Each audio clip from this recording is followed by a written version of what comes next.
Nasabat ang mahigit 3 milyong pisong halaga ng shabu mula sa isang individual matapos ang ginasang anti-illegal drug operation ng PNP sa Tigaon, Camarines Sur.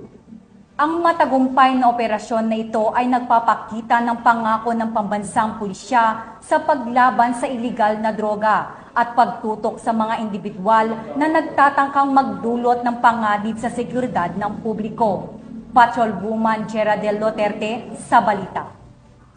170,000 pesos halaga ng shabu ang nasabat ng mga tauhan ng Police Regional Office 5 sa Barangay Vinagre, Bayan ng Tigaon, Camarines Sur.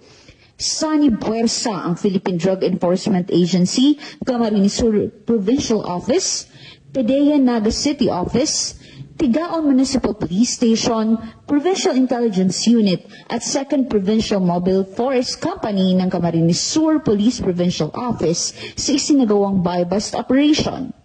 Kinilala ang suspect na si Elias Domeng, 34 na taong gulang at residente ng Barangay Hibago o Campo, Camarines Sur. Sa ulat ng PNP Bicol, nakumpiska mula sa suspect ang tinatayang 525 grams ng shabu na nakasil sa 3 pakete ng plastik.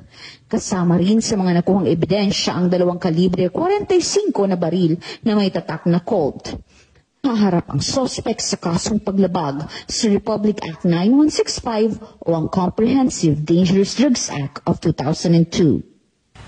Mula dito sa Legazpi City, Albay, ako ang inyong PNN correspondent, Patrolwoman Geraldine Duterte, alagad ng batas, tagataguyod ng Balitang Pulis.